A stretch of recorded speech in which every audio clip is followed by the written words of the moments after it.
আমার চ্যানেলে তোমাদের সকলকে স্বাগত। আজ আমরা ক্লাস 8-এর রায় মার্টিন প্রশ্নবিচিত্রা থেকে ইতিহাসের দ্বিতীয় পর্যায়ক্রমিক মূল্যায়নের পঞ্চম স্কুল সলভ করব।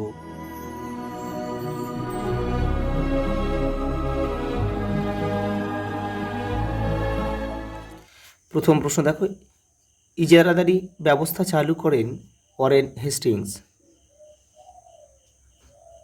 আসামের চা বাগানের শ্রমিকদের অধিকার নিয়ে যে পত্রিকায় লেখালেখি প্রকাশিত হয় তা হলো সঞ্জীবনী পত্রিকা। বিপিনচন্দ্র পালের মতে স্বরাজ হলো চূড়ান্ত স্বাধীনতা। জাতীয় শিক্ষা পরিষদ গড়ে ওঠে 1906 খ্রিস্টাব্দে। বাংলার বিপ্লবী আন্দোলনের সঙ্গে জড়িত ছিল যে পত্রিকা, যুগান্তর। একবার বিদায় দিয়ে মা ঘুরে আসি গানটি বাঁধা হয় যাঁর স্মরণে, ক্ষুদিরাম বসু।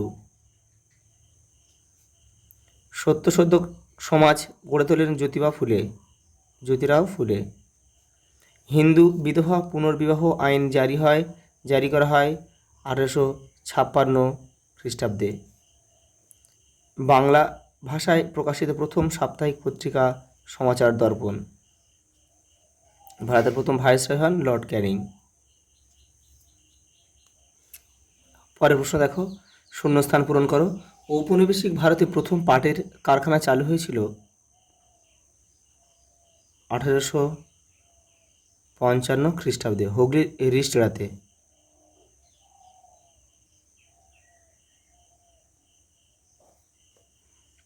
হুগলি।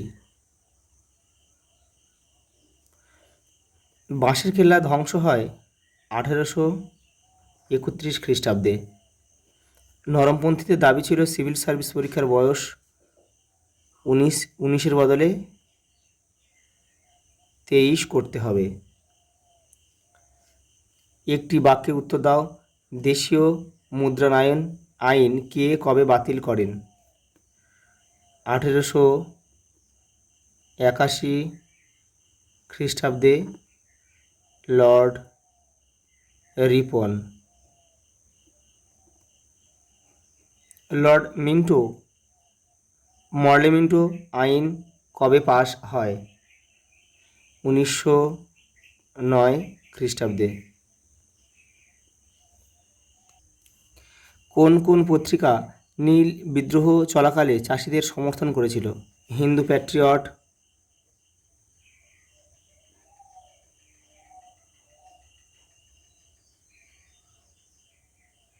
প্যাট্রিয়ট আর সোমপ্রকাশ।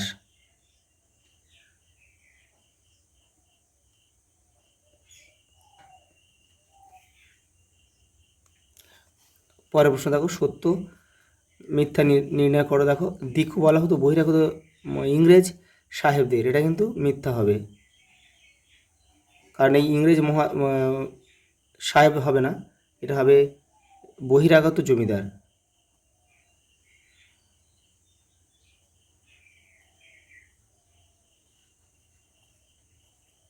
স্বামী বিবেকানন্দ শিকাগো ধর্ম সম্মেলনে যোগদান করেননি, এটা মিথ্যা, কারণ তিনি যোগদান করেছিলেন। ভারতের ডাক বিভাগের জনক বলা হয় লর্ড ডালহৌসিকে, এটা কিন্তু সত্য।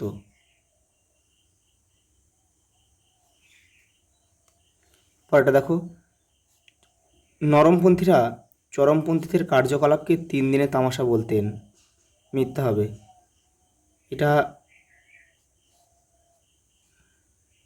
এটা হবে চরমপন্থীদের কার্যকলাপ না, এটা হবে জাতীয় কংগ্রেসের কার্যকলাপকে হবে।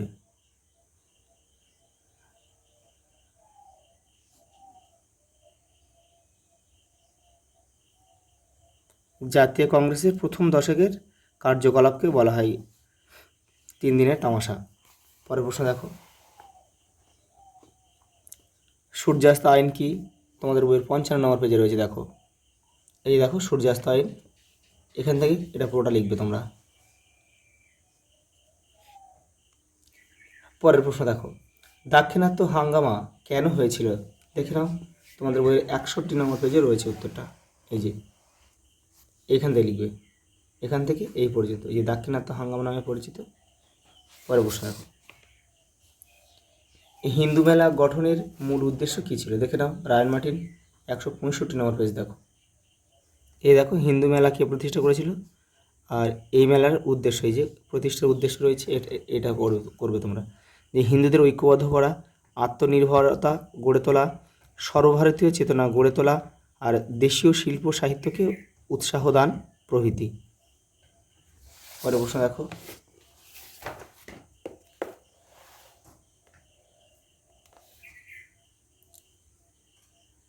আলিগড় অ্যাংলো ওরিয়েন্টাল কলেজ কেন গড়ে উঠেছিল? দেখে নাও তোমাদের বইয়ের 83 নম্বর পেজ। এই যে এখান থেকে তোমরা করবে, দেখো এখান থেকে এই পর্যন্ত লিখবে। পরে প্রশ্ন দেখো, ইলওয়ার্ড বিল বিতর্ক কি? তোমাদের বইয়ে দেখো 98 নম্বর পেজে উত্তরটা রয়েছে। এই দেখো ইলওয়ার্ড বিল বিতর্ক, এটা পুরোটা তোমাদের করতে হবে।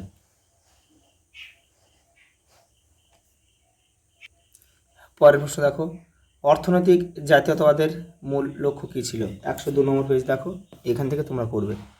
এই যে পরেরটা দেখো,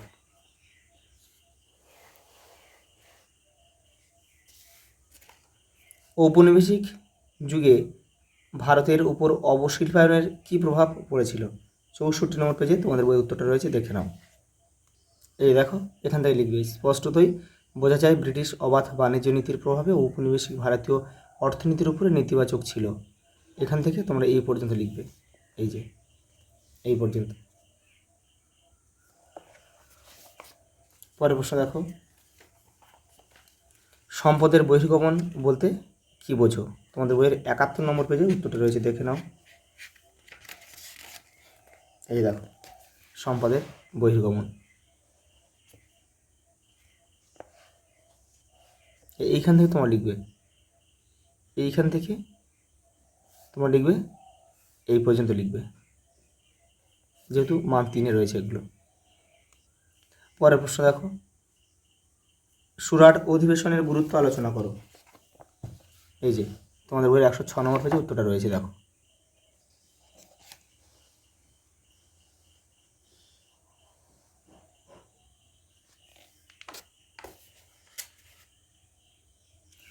পরের প্রশ্ন দেখো, লর্ড কার্জন কেন বাংলা ভাগ করেছিলেন? দেখো 108 নম্বর পেজে রয়েছে তোমাদের, এই যে এখান থেকে তোমরা লিখবে এই পর্যন্ত। পরের প্রশ্ন দেখো, সমাজ সংস্কারে রামমোহন রায়ের ভূমিকা আলোচনা করো। 78 নম্বর পেজে দেখো, এই যে এখান থেকে তোমরা লিখবে এই পর্যন্ত, বা এই পর্যন্ত লিখলে হয়ে যাবে।